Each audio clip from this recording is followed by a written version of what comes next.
Hello students, अब तक जो हम लोगों ने टॉपिक कवर किए हैं वो कवर किए हैं introduction of macro economics, difference between micro and macro. And उसके बाद हम लोगों ने पढ़ा था classification of goods. Classification of goods में हम लोग फाइनल गुड्स को कंप्लीट कर चुके थे पूरे तरीके से, और अब हम लोग स्टार्ट करेंगे इंटरमीडिएट गुड्स को। सबसे पहले फाइनल गुड्स में हम लोगों ने जो पढ़ा था वो देखा था कि फाइनल गुड्स कौन से गुड्स होते हैं जो कि प्रोडक्शन बाउंड्री लाइन के बाहर होते हैं। अब हम लोग देखेंगे कि इंटरमीडिएट गुड्स कौन से होते हैं। इंटरमीडिएट गुड्स के लिए हम लोगों ने 3 कंडीशन लिखी हैं। इन 3 कंडीशन को जो गुड्स सेटिस्फाई करते हैं वो फॉलो करते हैं इंटरमीडिएट गुड्स की कैटेगरी में। कैसे? These goods are those goods which have at not crossed the boundary line of production। Means ऐसे कोई भी गुड्स जिन्होंने अब तक बाउंड्री लाइन ऑफ प्रोडक्शन को क्रॉस नहीं किया है। इट मीन्स वो भी फैक्ट्री के अंदर हैं या वो प्रोड्यूसर के पास ही हैं, प्रोड्यूसर के पास से निकल के नहीं आए हैं।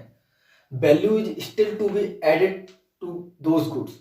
मीन्स ऐसे कोई भी गुड्स जिनमें अभी वैल्यू ऐड होनी बाकी है। मतलब अभी कैसे? जैसे एक पेपर है, अभी उस पेपर से रजिस्टर बनना बाकी है, उस पर कवरिंग होनी बाकी है। तो जब तक वो एक सिंगल पेपर है, सिंगल यूनिट ऑफ पेपर है, वो क्या है? हमारा इंटरमीडिएट गुड्स है। जैसे ही उस पर कवरिंग एंड प्रॉपर रजिस्टर बन जाता है और वो फाइनल कंज्यूमर के पास, फाइनल कंज्यूमर यूज के लिए अवेलेबल हो जाता है, वो हो जाएगा फाइनल गुड्स। लेकिन अभी उसमें वैल्यू एडेड होना बाकी है। इट मीन्स अभी उसमें कवरिंग और उसमें प्रिंटिंग होना बाकी है। इनफैक्ट अगर कोई भी चीज है, कोई भी लिक्विड है, हम कहते हैं इंक है, मार्कर की जो इंक है वो पूरी तरीके से बनके तैयार है, सिर्फ उसकी पैकेजिंग नहीं हुई है। लेकिन जब तक उसकी पैकेजिंग नहीं हुई तब तक भी वो इंटरमीडिएट गुड्स की कंडीशन में ही फॉल करेगा, या जब तक वो इंटरमीडिएट गुड्स ही है। Goods which are not ready for use by their final users. और वो अभी जो इंटरमीडिएट गुड्स होते हैं वो सीधी सी बात है कि फाइनल यूजर्स के यूज करने के लिए रेडी नहीं होते हैं। इसके बाद जो भी कॉस्ट आती है हमारी, अब हम लोग इंटरमीडिएट गुड्स खरीदें या फिर फाइनल गुड्स खरीदें, सब पे कुछ ना कुछ कॉस्ट इन्वॉल्व होती है। कैसे? जो भी कॉस्ट आती है हमारी इंटरमीडिएट गुड्स को खरीदने पे, उसे हम क्या बोलते हैं? इंटरमीडिएट कंजप्शन या फिर इंटरमीडिएट कॉस्ट। देखो यहाँ पे लिखा हुआ भी है, intermediate expenditure on the intermediate goods by the producer during an accounting year is called intermediate consumption. Means जो भी एक्सपेंडिचर इंकर्ड हो रहा है किस पे? इंटरमीडिएट गुड्स को खरीदने पे, उसे हम लोग क्या बोलते हैं? इंटरमीडिएट कंजप्शन या फिर इंटरमीडिएट और इंटरमीडिएट कॉस्ट।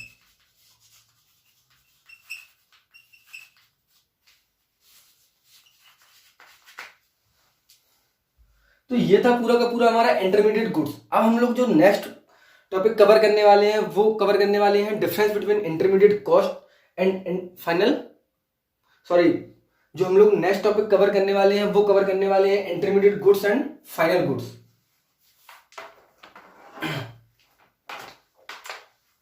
लिखा हुआ है यहाँ पे difference between intermediate goods and final goods.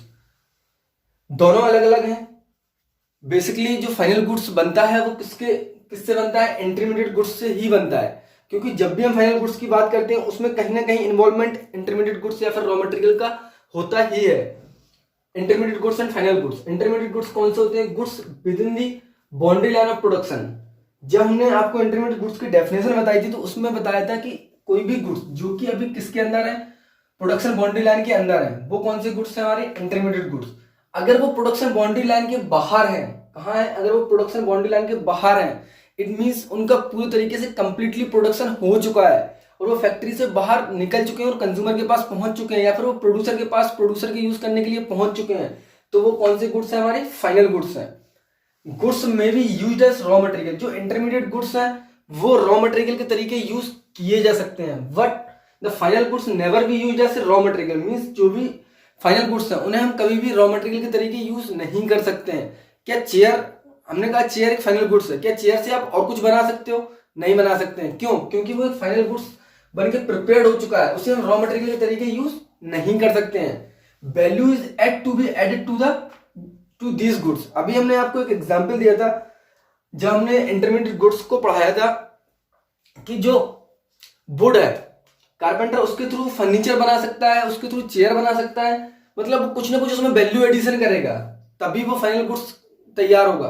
तो इंटरमीडिएट गुड्स में वैल्यू एडिशन होना बाकी रह जाता है, जबकि value is not to be added to these goods. अगर फाइनल गुड्स एक बार बन के प्रिपेयर्ड हो चुका फिर उसमें कोई भी वैल्यू एडिशन नहीं होनी है।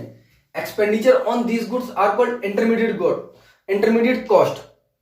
जो भी एक्सपेंडिचर इंकर्ड होता है किस पे, इंटरमीडिएट गुड्स को परचेज करने पे, उसे हम क्या बोलते हैं, इंटरमीडिएट कॉस्ट। जबकि expenditure on these goods are called final expenditure. जो भी एक्सपेंडिचर इंकर्ड होता है फाइनल गुड्स को परचेज करने में, उसे हम क्या बोलते हैं, फाइनल एक्सपेंडिचर। अब इसके बाद जो एक मेजर डिफरेंस है वो क्या है कि हम कभी भी जब नेशनल इनकम को कैलकुलेट करते हैं तो इंटरमीडिएट गुड्स की वैल्यू को एस्टिमेशन में नहीं लेते हैं या कैलकुलेशन में नहीं लेते हैं। हम लोग सिर्फ और सिर्फ फाइनल गुड्स की वैल्यू को एस्टिमेशन में लेते हैं। ऐसा these goods are not included in the calculation of national income. These goods are included in the calculation of national income. अभी हमने लास्ट टॉपिक जब कवर किया था फाइनल गुड्स का, तब भी हमने बताया था कि डबल काउंटिंग को अवॉइड करने के लिए हम लोग इंटरमीडिएट गुड्स को कैलकुलेशन में नहीं लेते हैं जब भी नेशनल इनकम को कैलकुलेट करते हैं। सिर्फ और सिर्फ किसे लेते हैं, फाइनल गुड्स को इंक्लूडेड करते हैं during the calculation of national income. अब हम लोग पढ़ेंगे next topic, circular flow of money.